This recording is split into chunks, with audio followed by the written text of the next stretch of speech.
A paz do Senhor, meus amados irmãos, lição de número 6, a justiça de Deus, 6 de novembro de 2022.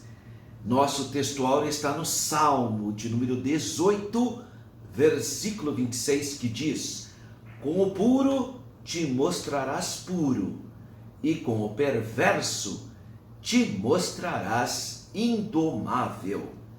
A verdade prática diz: os agentes do juízo divino revelam que a responsabilidade humana é pessoal. A leitura bíblica em classe está no livro do profeta Ezequiel, capítulo 14, entre os versículos 12 ao 21. Vamos pensar um pouquinho sobre esse textuário do Salmo 18, versículo 26. Com o puro te mostrarás puro, e com o perverso te mostrará indomável. Bom, o nosso textual então está no Salmo de número 18. É um cântico de louvor a Deus pelas muitas bênçãos. Então, se você ler o Salmo 18, você observará que é um hino, é um cântico de adoração a Deus pelas infinitas bênçãos que o Senhor ministra sobre o seu povo, sobre o salmista. É interessante nós observarmos que esse Salmo de número 18, o conteúdo dele está em Samuel, no segundo livro do profeta Samuel, capítulo 22, está lá o cântico de ações de graças do rei Davi.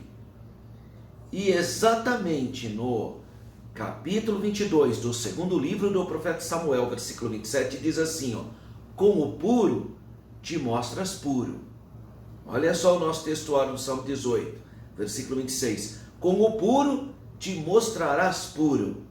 Agora, segundo Samuel 22, 27. Com o puro te mostrarás puro. Aí vem a segunda parte. No Salmo 18, 26 diz: e com o perverso te mostrarás indomável.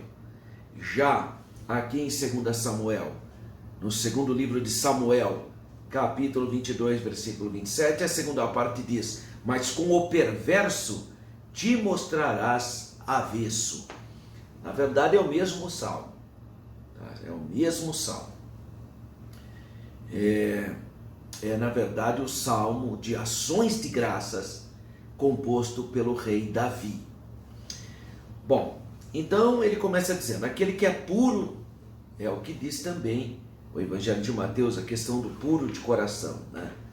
Quem tem um coração puro tem sensibilidade espiritual, tem uma visão divina especial das coisas espirituais.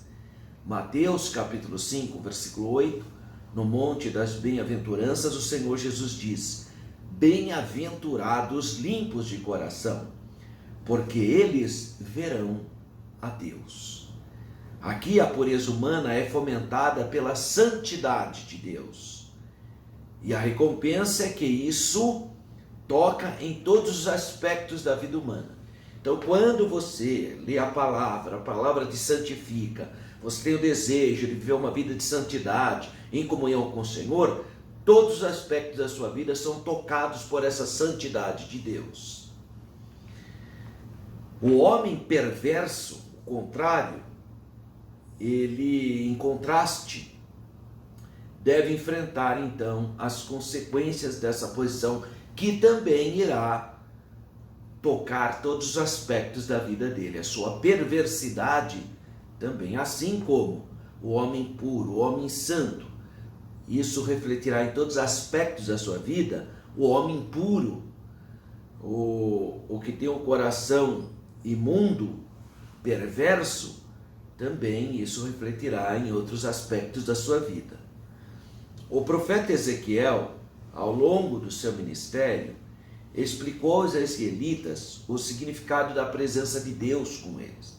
O que significava essa santidade de Deus?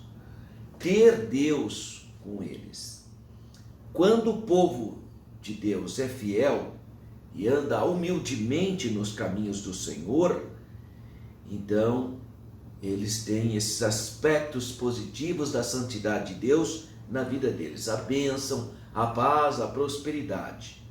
Bom, no entanto, quando o povo de Deus é desleal, quando o povo de Deus se rebela, quando permite que coisas imorais começam a dirigir sua vida, então algo terrível também irá acontecer com essa pessoa, porque aí ele perde então a presença de Deus. Alguns teólogos que fizeram comentários sobre o Salmo 18, 26, tem vários teólogos que fizeram comentário do Salmo 18, versículo 26 especificamente. Eu vou citar dois casos. Vou citar o comentário do Albert Barnes e vou fazer o comentário, vou citar o comentário do John Wesley. Mas tem outros. O Albert Barnes, ele comentando o Salmo 18, versículo 26, ele inicia então com a expressão, com os puros, né? Com o puro te mostrará puro. Então, com os puros. Ele está se referindo a quem? Aqueles que são puros em seus pensamentos, seus motivos, suas condutas, que não têm uma segunda intenção. É a sinceridade, a humildade, o amor de Deus no coração da pessoa. Então, para essa pessoa que é sincera, essa pessoa que não é dissimulada, essa pessoa que é humilde, que tem temor de Deus, Deus também se mostrará puro para com ele. Então eles descobrirão que tem que lidar com Deus, que ele próprio é puro. Quem ama a pureza e a quem acompanhará com recompensas apropriadas onde quer que seja encontrada. Então veja, a pessoa tem temor de Deus, tem sinceridade. Então, Deus também se mostrará com todos esses atributos maravilhosos na vida dele. Agora, por outro lado, o perverso.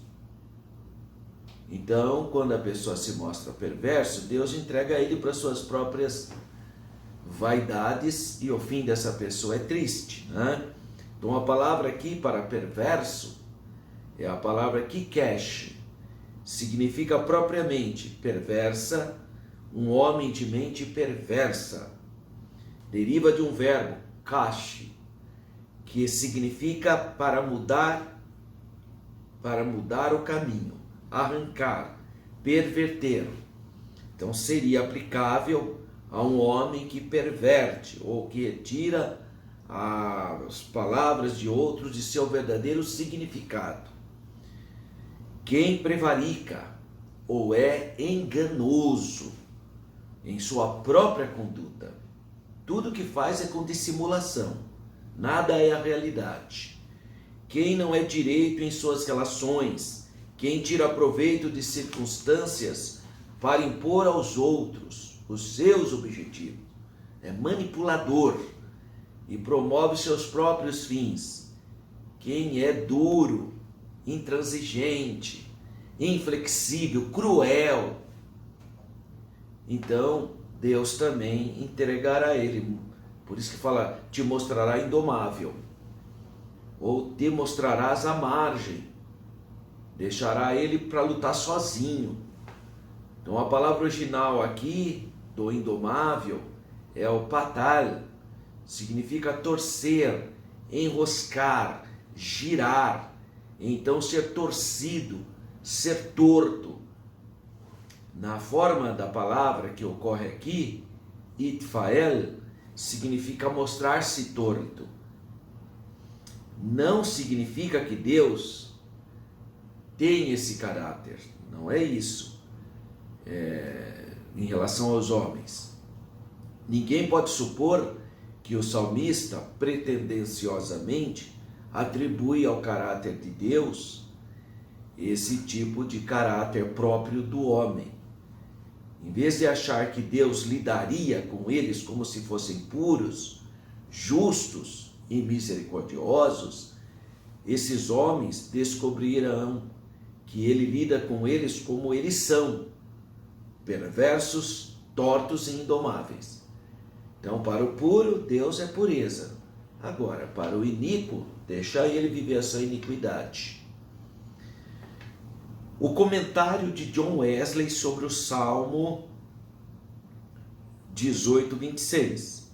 Ele fala: com o puro tu te mostras puro, e com o perverso se mostrará indomável. Puro, livre da menor mistura ou aparência de injustiça ou infidelidade. Agora, o perverso, ele vai citar a mesma ideia, aquele é a pessoa que perverte o caminho. Então, Deus estaria lidando com esses homens de acordo com o que eles são. Com o puro, ele mostra puro, e com o perverso, deixa de lado, ou mostrará indomável. Não tenho compromisso com pessoas assim. Este foi o erro dos habitantes de Jerusalém na época do profeta Ezequiel, porque eles achavam que só porque o templo de Deus estava lá, Deus era obrigado a proteger. Ele falou: não, Deus, meus irmãos, não tem compromisso com gente atrapalhada. A pessoa vive uma vida toda atrapalhada e acha que Deus é obrigado a protegê-lo, a abençoá-lo.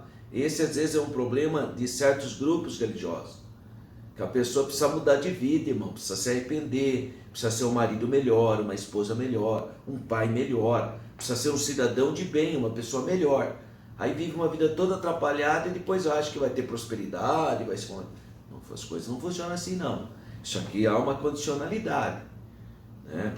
A pessoa é fiel a Deus, Deus abençoa. A pessoa é infiel, Deus deixa ele lá.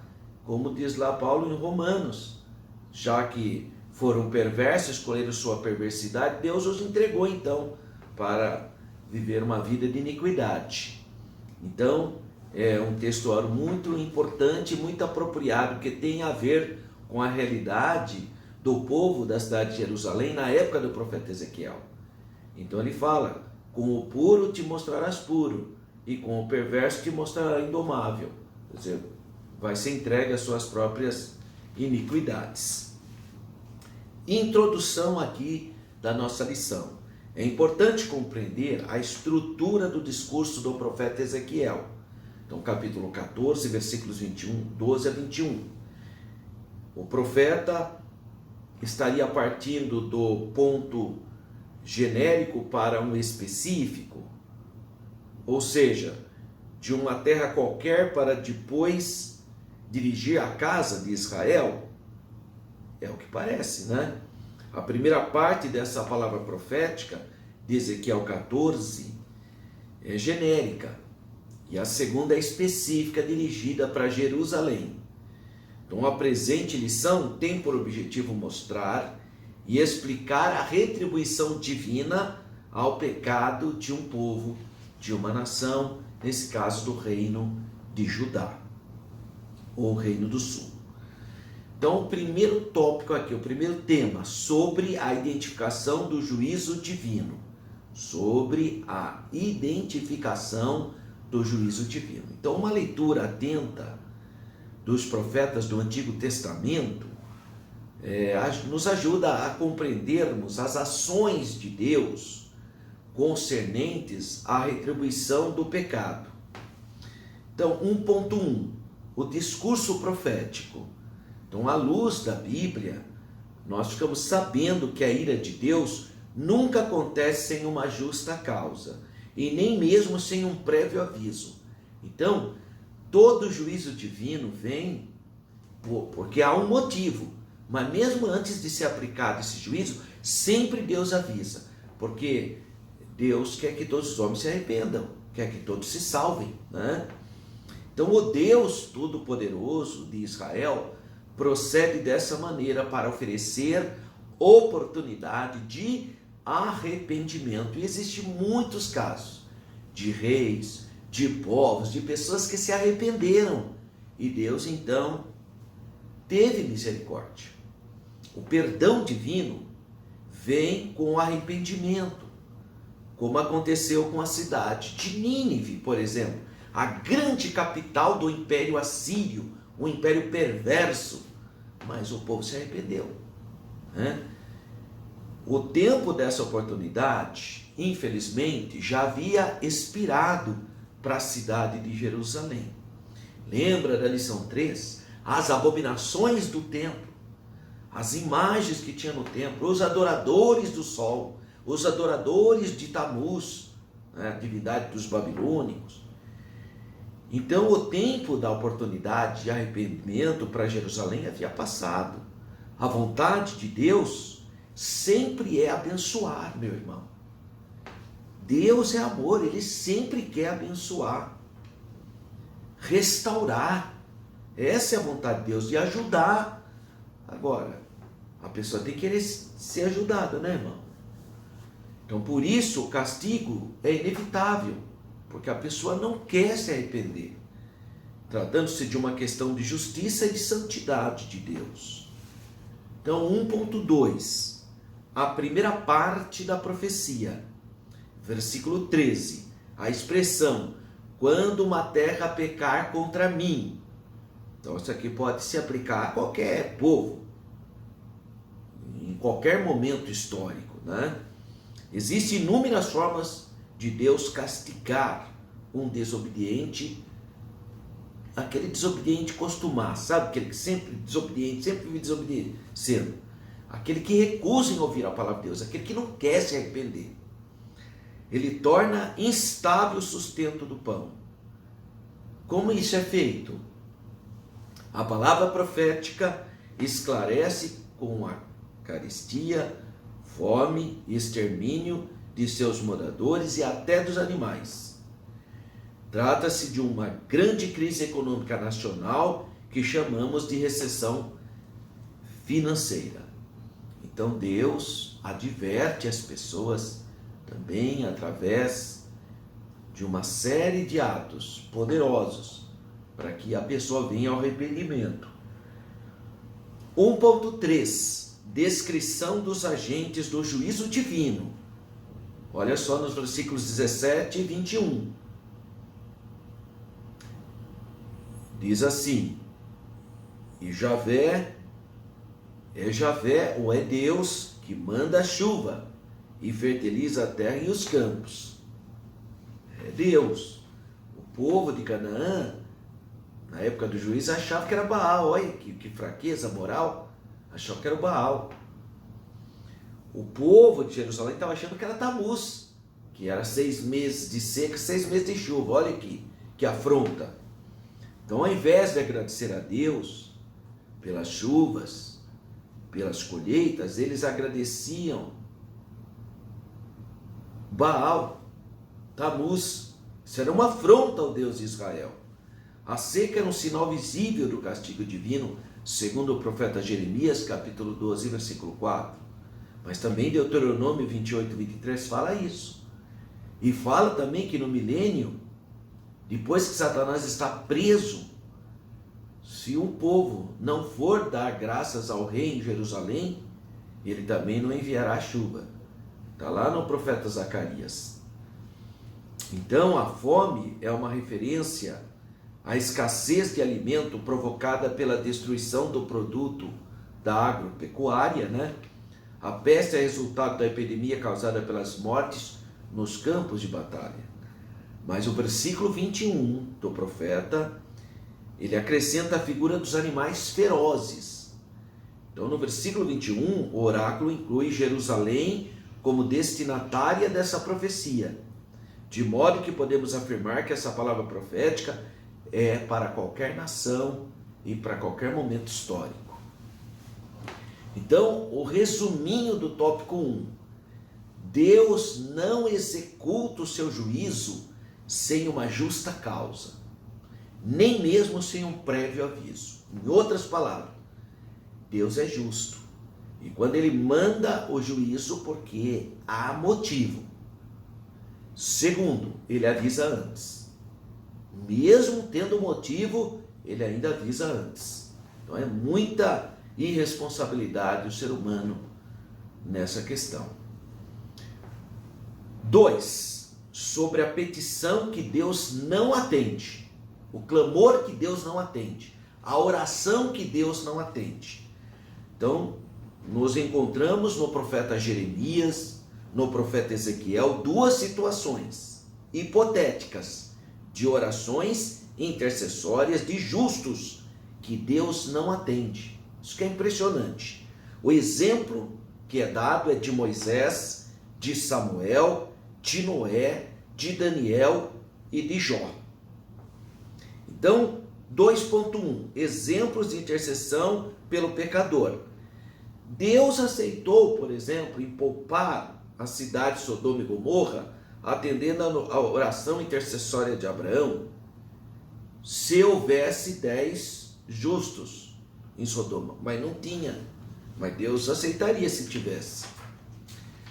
Já Moisés e Samuel, dois baluartes, dois exemplos, duas referências do povo de Israel, eles foram atendidos nas suas petições em favor do povo de Deus, do povo de Israel, em caso de pecados e de rebeliões. Moisés chegou uma vez de falar para Deus, quando Deus falou: eu vou destruir esse povo e vou fazer de você, Moisés, a sua família uma nova nação. Moisés falou: não, Senhor, faça isso. O que o povo lá do Egito vai falar? Que o Senhor tirou o povo para matá-lo? Então ele intercedeu pelo povo e Deus ouviu. Mas Deus perdoou-os e renovou o concerto com os israelitas, tanto no caso de Moisés como no caso de Samuel. Então, inspirado nessas experiências dos homens de Deus, é que nós oramos uns pelos outros e intercedemos pelos pecadores para que eles se arrependam e venham a Cristo. Então, por isso que a gente ora, a gente faz campanha de oração, o ciclo de oração, a gente ora, pedido de oração, a gente intercede, irmão, porque a gente crê que Deus ouve a oração. Agora, 2.2, um castigo inevitável. Então, as reiteradas rebeliões dos filhos de Israel ao longo da sua história, desde a peregrinação no deserto, levaram a nação a uma apostasia generalizada. Porque, irmão, a pessoa vai cometendo erro, vai cometendo pecado, vai pegar, daqui a pouco não tem mais volta. Porque a pessoa não volta mais, irmão. A Bíblia diz que um abismo chama outro, né? Chegou a um ponto em que não havia mais retorno, não tinha mais remédio, a Bíblia fala. Sei lá, segundo livro de Crônicas, capítulo 36, versículo 15 e 16, fala que Deus mandou seu servo, mandou os profetas, mandou os mensageiros, avisou, até que não houve mais remédio. Olha que situação. As Escrituras mostram que há situações em que Deus se recusa a perdoar a nação e a pessoas, como aconteceu com o rei Saul. Samuel queria orar por Saul. Deus falou: não adianta mais não, porque Deus conhece o coração da pessoa, irmão. A gente vai falar: mas nossa, como que pode uma coisa dessa? Irmão, se você ler com cuidado, eu até pus isso aqui no meu livro. Se você quiser adquirir esse livro para você aprender um pouco de história, eu coloquei aqui nesse livro algo que eu vi muitas pessoas já tendo dúvidas sobre isso.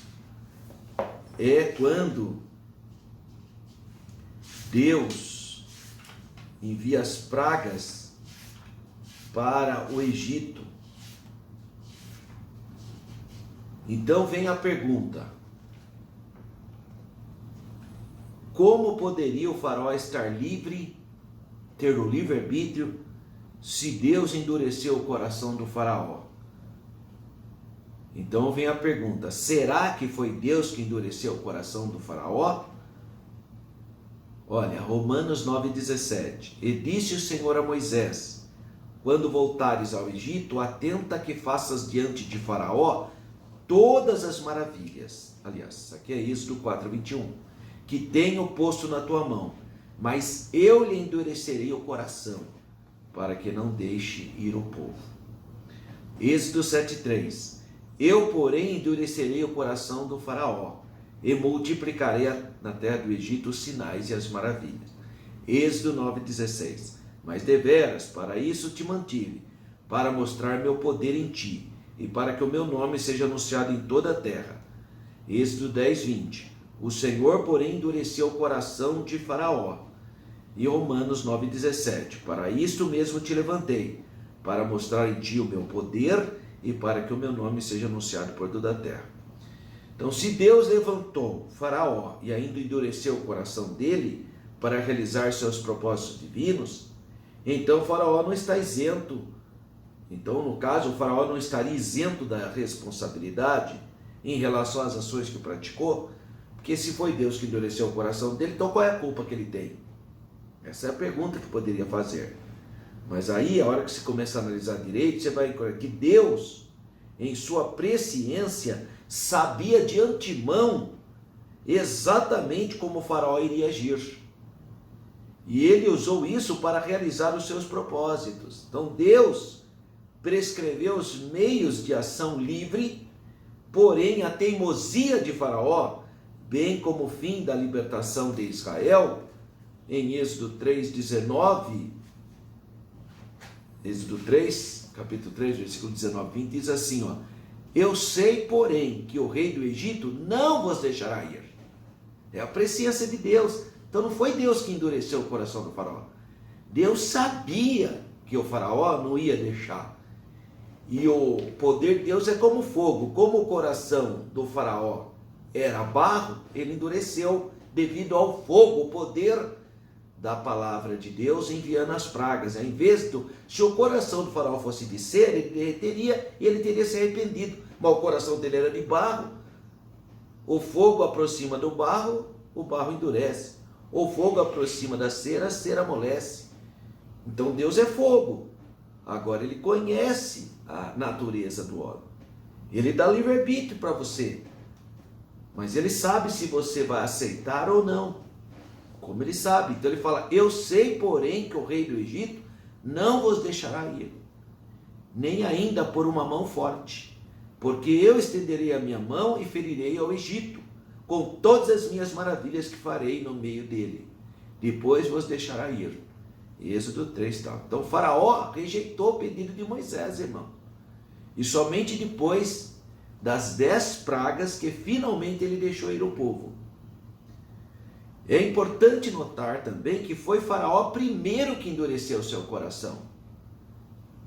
Logo no início aqui, em Êxodo capítulo 5, versículo 9, diz assim, ó: e depois foram Moisés e Arão e disseram a Faraó: assim diz o Senhor Deus de Israel, deixa ir o meu povo para que ele celebre uma festa no deserto. Olha só, mas Faraó disse: quem é o Senhor, cuja voz eu ouvirei, para deixar ir Israel? Não conheço o Senhor, nem tampouco deixarei ir Israel. Olha a atitude do Faraó, coração duro, irmão. Olha só no versículo 9: agrava seu serviço sobre estes homens, para que se ocupem nele e não confiem em palavras mentirosas. Ainda chamou Deus de mentiroso ainda. Então foi Faraó que endureceu o seu próprio coração. E interessante, irmãos, que eu coloquei aqui no livro, na página 68, nesse meu livro, O Povo de Israel, eu coloco assim, ó: Deus não endurece o coração do Faraó inicialmente, não. Agora Deus endurece o coração dele subsequentemente. Deus não endurece o coração do Faraó diretamente. Deus endurece o coração do Faraó indiretamente. Deus não endurece o coração do Faraó contra o livre-arbítrio da pessoa. Deus endurece o coração de Faraó por meio do próprio livre-arbítrio dele. Deus não endurece o coração como sua causa. Deus endurece o coração como seu efeito. Então, o coração do Faraó já era duro, irmão. Ele já nem conhecia Deus, já falou na lata: eu não sei nem o que é esse Deus aí, ó. Você vem querer tirar o povo? É tudo mentira. Ele já chamou as coisas de Deus de mentiroso. Então, o coração já endurecido. Ele tomou essa tudo. Ele não devia antes querer saber do que se tratava. Não. Já foi falando para Moisés e para Arão. Então, é interessante a gente entender isso, irmãos, para não achar que é Deus que endurece o coração da pessoa. Não, é a própria pessoa. O coração de barro, aí o calor de Deus, da palavra divina, se aproxima, fica duro mesmo. Ao invés de derreter como cera, fica mais duro ainda. Tá? Então, mas a vontade de Deus é perdoar. Essa é a vontade de Deus. Que a pessoa se reconheça. Deus perdoa o povo tantas vezes, porque o povo se arrependeu. Israel se rebelou contra Deus no Sinai. Irmão, é uma coisa horrorosa que Israel fez. Arão pediu para o povo doar joias, levar as joias que eles tinham, pendente, tudo puseram lá. O Arão, com a maior cara de peroba, irmão, falou: olha aqui, olha, saiu esse bezerro. Que saiu esse bezerro, irmão? Que história é essa? Fizeram um bezerro, e apelidaram o bezerro de ser o Deus de Israel. Olha que blasfêmia. Mas Deus perdoou.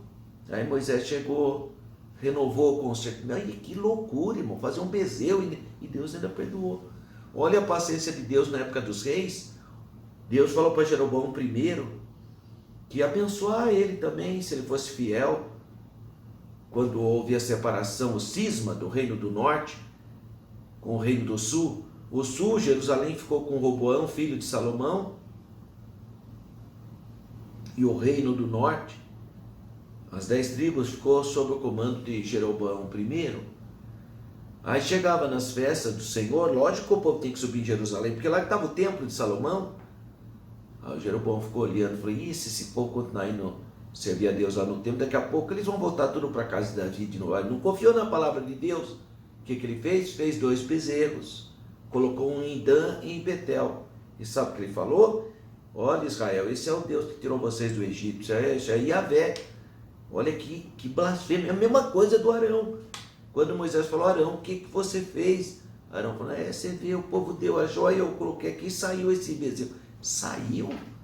Que saiu, irmão? Como que vai sair um bezerro? Eles fizeram o ídolo. Mas Deus perdoou. Eles se arrependeram. Até coisas absurdas, não é?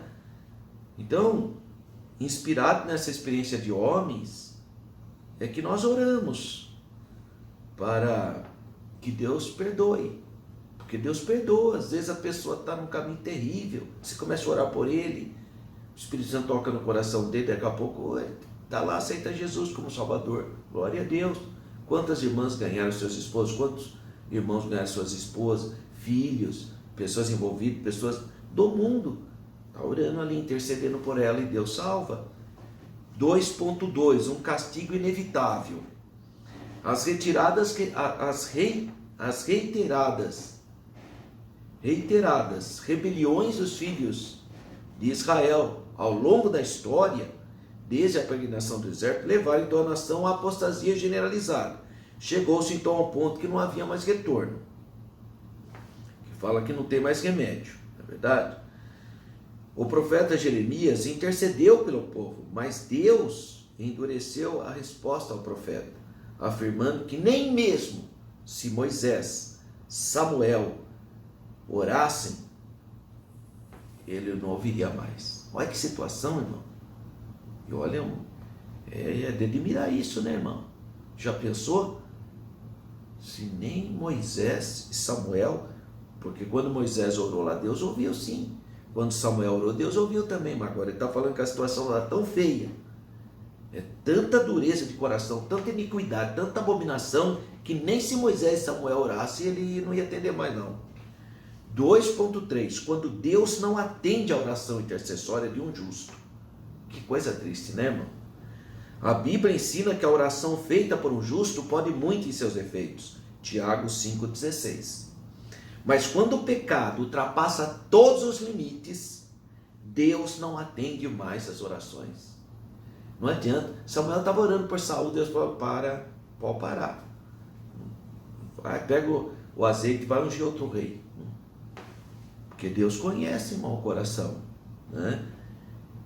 Quando a Bíblia fala ali em 1 João, capítulo 5,16, sobre o pecado para a morte, ele está falando da apostasia, irmão. Você vê a igreja, a congregação cristã no Brasil, acha que pecado da morte é adultério. Aí fala, não, a pessoa cometeu adultério, não tem mais jeito, é pecado. Não, Davi cometeu adultério, se arrependeu, Deus teve consequência do pecado dele, mas se arrependeu, Deus perdoou. Não tem a ver. Quando João fala aqui em 1 João 5,16, pecado e morte, está falando da apostasia. Sabe aquela pessoa que veio para Jesus, foi liberta, Jesus libertou, a pessoa foi salva, foi batizada no Espírito Santo, recebeu dons espirituais, foi completamente lavada pelo sangue de Jesus. Aí deixa tudo isso e vai adorar espíritos mundanos. Isso é apostasia, irmão, apostasia total, tá? É isso que ele está falando, que isso aí é um pecado de morte. Porque como que a pessoa teve espírito? Isso é pisar no sangue de Jesus. Com a pessoa que nasceu de novo, foi batizada com o Espírito Santo, recebeu, sabe o que é a verdade, agora vai adorar um ídolo? Que história é essa? Né? Então o pecado de morte aqui, na linguagem de João, é a apostasia total, tanto individual como coletiva, que se aparta da fé e abjura o seu Deus. Está lá em Hebreus, capítulo 10, versículo 28 e 29. E tem o pecado da morte também, que é a questão do pecado contra o Espírito Santo. Quando uma pessoa conscientemente atribui a obra de Deus a Satanás. Mas tem que ser conscientemente, né, irmão? Essa turma doida que passa por aí gritando e tanta coisa, mas é ignorância, né? Estou falando de novo, aquela pessoa que nasceu de novo, sabe que é a operação do Espírito Santo, conhece o Espírito Santo e atribui a obra do Espírito Santo. Aqueles judeus lá, irmão, falaram para Jesus, viram o que Jesus tinha feito, sabia que era Deus que tinha feito aquela obra, eles sabiam, mas por inveja atribuíram aquela obra a Baal-Zebub, quer dizer, atribuiu a obra do Espírito Santo a Satanás. Aí Jesus falou, olha aqui, ó, esse é o pecado que não há perdão. Se pecar contra o Pai há perdão, contra o Filho há perdão, contra o Espírito Santo não tem jeito. Por quê? Irmão, quem convence o homem do pecado, da justiça e do juízo é a pessoa do Espírito Santo. Quando a pessoa se levanta contra o Espírito Santo, a pessoa que nos convence, quem que vai convencer ela, irmão? Por isso que não tem mais jeito, a pessoa nunca mais, porque se ele não quer saber do Espírito Santo, esse é o erro de certas religiões. Você vê aquele grupo, o Testemunho de Jeová, eles não acreditam no Espírito Santo, acham que o Espírito Santo é apenas um ventinho, uma força. Isso é uma estratégia do líder que criou essa religião para cortar o cordão umbilical entre o fiel e aquele que nos convence do pecado, da justiça e do juízo. Porque se não tem o Espírito Santo para te convencer, aí o próprio líder da religião te convence. Então isso aí é uma coisa terrível, que às vezes a pessoa é sincera, coitado, mas aprendeu desse jeito, acho que o Espírito Santo não convence ela. Então um grupo religioso que faz isso, ele está querendo ter o domínio sobre a pessoa, por isso que ele quer excluir o Espírito Santo. Porque quando a pessoa busca Deus, quer ser dirigida pelo Espírito Santo, ele não é manipulado por líder religioso não, irmão. Ele não é manipulado por nada não, porque ele tem o Espírito Santo, ele tem a comunhão dele, ele entra no quarto dele, ora a Deus, pede direção, invoca o nome de Jesus, clama pelo sangue de Jesus, pede para o Espírito Santo guardar a vida dele, pede para estar no centro da vontade de Deus. Não tem manipulação na vida dele não, que nem o mundo pensa, mas não pensa que todo mundo é manipulado, quem é dirigido pelo Espírito Santo, não é não. Então, meus irmãos, aqui quando está falando pecado para a morte, é apostasia generalizada, individual ou coletiva, né? Isso é diferente do pecado, do pecador que se arrepende. Quando o pecador se arrepende, às vezes a pessoa fala, irmão, eu estou triste, porque eu vi, graças a Deus, o Espírito Santo está tocando no seu coração, para que você se arrependa, porque o Espírito Santo está operando na sua vida, né, irmão? Agora, a apostasia é negar a fé que antes defendia. Isso acontecia reiteradas vezes em Israel, mas no período final do reino de Judá, não havia mais remédio, senão o juízo divino sobre a cidade de Jerusalém. Muito triste, né, irmãos? Então, para encerrar esse tópico terceiro, na Bíblia encontramos exemplos de orações intercessórias de justos, que Deus não atenderia em relação ao estado do reino do sul, do reino de Judá, da cidade de Jerusalém, Quem são esses justos que a Bíblia fala? Moisés, Samuel, Noé, Daniel e Jó. Bom, sobre a intercessão de Noé, de Daniel e Jó, porque nós vimos primeiro sobre a intercessão de Moisés e Samuel. Estava chegando então o tempo em que nem com a intercessão de Moisés e Samuel o povo seria poupado. Ezequiel refuta o imaginário popular de que Deus é obrigado a tolerar o pecado do povo por causa da cidade santa de Jerusalém, por causa do templo, por causa de uma ou outra pessoa que era temente a Deus. Então, 3.1. Por que o povo rejeitou os profetas? A geração dos profetas Jeremias e Ezequiel, lembra que Jeremias é o profeta que está em Jerusalém e Ezequiel é o profeta que está na Babilônia no exílio, ou com os exilados. Eles conheciam o relato então da destruição de Sodoma e Gomorra. Se apenas 10 justos são suficientes para Deus poupar a cidade, por que destruiria Jerusalém com um número maior de justos? Olha só. Essa era uma das razões pelas quais a maioria não acreditava no juízo divino anunciado pelos profetas. Esse argumento pode explicar por que o profeta Ezequiel afirma que ainda que estivesse no meio deles 3 homens, Noé, Daniel e Jó, eles pela sua justiça livrariam apenas a sua própria alma. Versículos 14 e 20. Este oráculo, essa profecia, está entre os mais severas. Veja que todas as vezes que os 3 justos são mencionados, vem acompanhado da chancela de autoridade espiritual. Diz o Senhor Jeová. Ou, vivo eu, diz o Senhor Jeová. Olha que coisa. 3.2. Noé, Daniel e Jó. Por que será Daniel? Há quem se surpreenda em ver o nome do jovem Daniel entre 2 grandes patriarcas, né? Porque Daniel é contemporâneo deles, enquanto que Noé e Jó são 2 patriarcas muito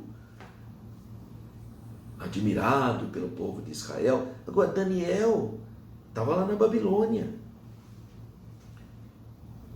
Mas a pergunta deveria ser invertida, pois Daniel era judeu.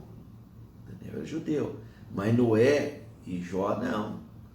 Eles não eram israelitas, nem Noé, nem havia ainda Israel na época de Noé, nem havia Israel ainda na época de Jó.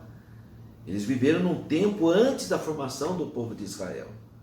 Porém, eles eram exemplos de pessoas justas, reconhecidas de todo o povo, pois adoravam e serviam a Deus com fidelidade, com amor, com interesse de coração. Mas somente a justiça de Cristo é extensiva a todos os pecadores que creem. 3.3. O profeta Daniel. Nos últimos tempos têm surgido questionamentos sobre a identidade de Daniel apresentado no trio desses justos. São 2 os argumentos para explicar para esse grupo de gente que acha que não é o Daniel, o profeta Daniel lá do exílio, acho que é um outro Daniel, tá? Bom, primeiro, eles falam da grafia do nome, que Ezequiel emprega Daniel, não é como Daniel usado no livro do profeta Daniel. E segundo, o fato de ser muito jovem, né? Daniel era mocinho ainda, né? Quando estava na corte lá da Babilônia, diferentemente de Noé e de Jó, que já são 2 anciãos, né?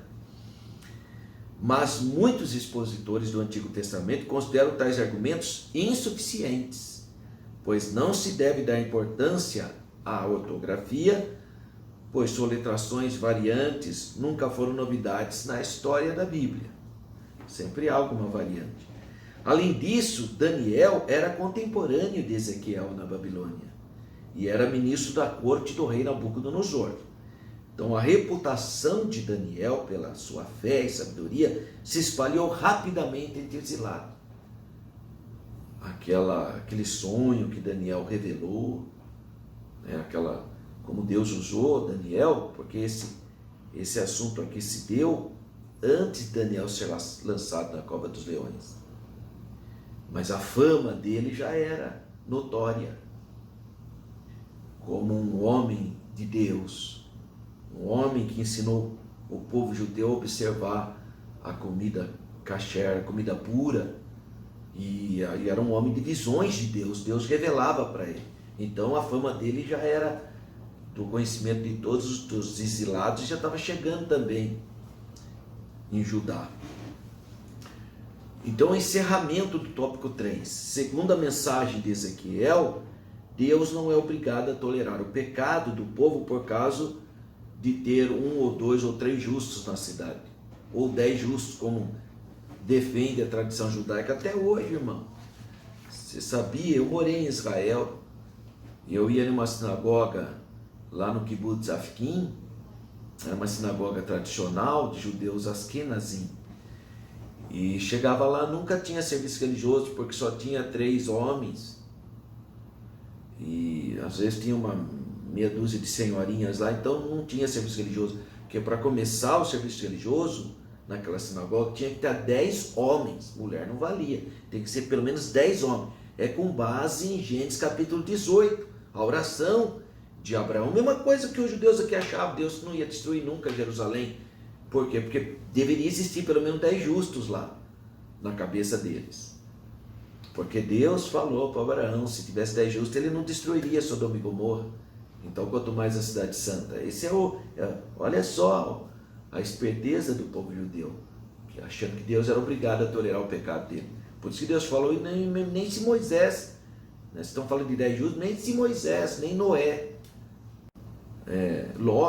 Jó e nem Daniel, se eles intercedessem, eu ia atender, porque já não tinha mais remédio. É como diz 2 Crônicas 36, não havia mais remédio. Então, as considerações finais. Concluímos a nossa lição, conscientes de que o enfoque da justiça de Deus, aqui na profecia do profeta Ezequiel, diz respeito à retribuição divina ao pecado. Então é importante ter em mente esse conceito para não se confundir com a justiça da teologia paulina, que justifica o pecador que crê em Jesus, crê no Senhor Jesus, né? E você é justificado pelo santo sangue de Jesus. Graças a Deus. Eu quero uma vez mais apresentar os meus livros. Se você já tem, amém. Se você não tem, eu sugestiono que você adquira. Você pode adquirir virtualmente pelo site www.livrocristão.lojaintegrada.com.br. Israel, o povo de Israel e Jerusalém. São livros com base na Bíblia, história, tem muita informação relevante para você que estuda a palavra de Deus. Você pode acessar o meu site www.professoralberto.com.br, baixar lá PowerPoint, slides para você ministrar na sua sala de aula. Você pode baixar os slides e fazer as alterações que você acha necessário. É uma maneira de ajudar você, professor, você aluno da Escola Bíblica Dominical. Eu sempre coloco lá no meu site para você. Coloco também em Word, para você tirar uma cópia também. E finalmente, você que tem recursos econômicos, você que tem dinheiro, né? E quer investir em você, venha viajar para Israel com o meu grupo. O meu grupo vai sair o ano que vem, novembro de 2023. Olha só, nós estamos em novembro, daqui a 12 meses. Não fique enrolando, irmão. Se você pode, liga logo aí no telefone, liga lá na Renova Turismo e fala, eu quero fazer parte do grupo do professor Alberto. Valor, $3.390, tudo incluso. Passagem aérea, passagem terrestre, hotel, alimento, exceto o almoço, porque cada dia a gente está num local, mas você pode dividir no cartão ou em boleto. É só você ligar na Renova Turismo e é um investimento maravilhoso que você faz em você. Mas liga logo, porque eu não levo grupo grande, eu levo grupo pequeno para poder orientar direitinho, tá bom? Então liga lá, $3.390, são esses telefones, Renova Turismo. Não esqueça de dizer, eu quero viajar no grupo do professor Alberto em novembro de 2023, tá bom? Que Deus continue abençoando a sua vida. Fique na paz do Senhor.